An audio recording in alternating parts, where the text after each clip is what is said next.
Gotong royong, sebuah istilah yang sangat akrab di telinga orang Indonesia.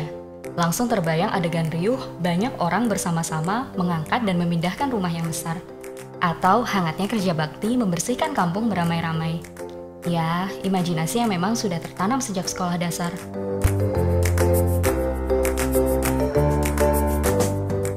Nanti dulu, gotong royong itu makhluk apa sih? Beneran ada? Atau jangan-jangan dia hanya hidup di imajinasi kita? Atau cuma jargon yang jadi bahan pelajaran saja? Jangan-jangan justru gotong royong itu DNA asli Indonesia yang kita sudah kabur memahaminya.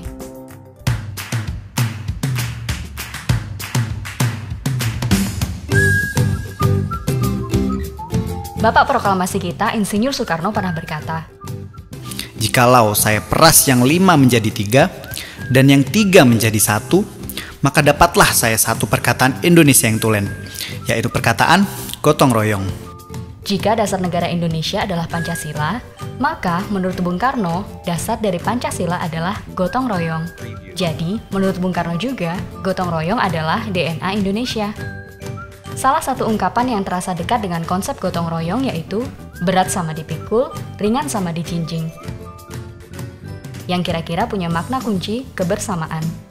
Jika mau bersama-sama, hal yang berat pun akan menjadi ringan. Apalagi hal yang sudah ringan.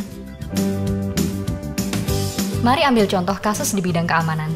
Tidak mudah menjaga keamanan di negara seluas Indonesia. Badan yang bertugas menjaga keamanan dalam negeri adalah Polisi Republik Indonesia. Saat ini, rasio polisi per penduduk adalah 1:750. Masih sangat jauh dari jumlah idealnya, yakni 1:350. Dalam keadaan ini, masyarakat memiliki inisiatif untuk bersih skamling. Ormas-ormas memiliki inisiatif dengan satgas-satgasnya. Masyarakat umum juga punya inisiatif seperti komunitas Info Cegatan Jogja. Semua itu dilakukan demi membantu menjaga keamanan bersama. Dengan kata lain, kerja kolektif gotong royong ini membuat keamanan Indonesia relatif terjaga dengan baik. Pada level individu, banyak kok tokoh yang memiliki inisiatif dan kerja nyata di berbagai bidang. Misalnya, pada bidang pendidikan ada Butet Manurung dan Ricky Elson. Pada kestabilan mental, kita kenal kan kami tua desa sebelah, Pak Tukirin, dan banyak lagi yang lainnya. Memang tidak semua terkenal, tapi ini menunjukkan bahwa DNA gotong royong belum mati di Indonesia. Terus kenapa memang kalau belum mati? Mari kita kupas. Sudah jamak kita dengar wacana betapa pentingnya sumber daya manusia. Dan biasanya yang langsung terpikir adalah manusia-manusia yang pandai, yang berprestasi tinggi, dan para bintang. Ini sama sekali tidak salah. Seandainya negara adalah klub sepak bola mana sih yang tidak mencari pemain bintang? Tapi ada hal lain yang tak kalah penting. Sehebat-hebatnya pemain bintang, jika dia tidak mampu bekerja sama dengan pemain lain di klubnya, kebintangannya juga tidak akan banyak berguna. Kemampuan bekerja sama inilah kunci yang menjadikan klub ini kuat.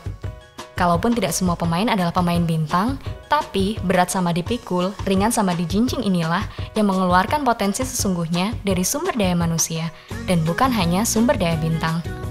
Datangnya teknologi digital memungkinkan terjadi disrupsi hampir di semua lini. Jika kita sudah mengetahui bahwa DNA Indonesia adalah DNA gotong royong, salah satu disrupsi yang penting adalah bagaimana mengembalikan gotong royong menjadi ruh kehidupan sosial. Memainstreamkan gotong royong, karena dasar ini akan memiliki multiplying effect di segala bidang. Diajarkan sejak kecil, sudah. Dikampanyekan, sudah sering. Dijargonkan, ada di mana-mana.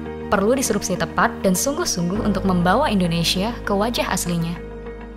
Caranya? Ada 2 alat yang bisa kita gunakan untuk menjawabnya. Pertama, belajar dari alam. Alam memiliki pengalaman berproses selama jutaan tahun. Berjuta inspirasi dan pelajaran yang bisa kita petik dari dinamika yang terjadi di alam. Kedua, teknologi digital memungkinkan kita melakukan simulasi untuk bisa memprediksi apa yang akan terjadi pada sebuah sistem yang sudah terbentuk. Di video berikutnya, kita akan menggunakan 2 alat tersebut untuk membuat hipotesa apa yang perlu kita lakukan agar bisa memainstreamkan gotong royong, mengembalikan Indonesia pada wajah aslinya.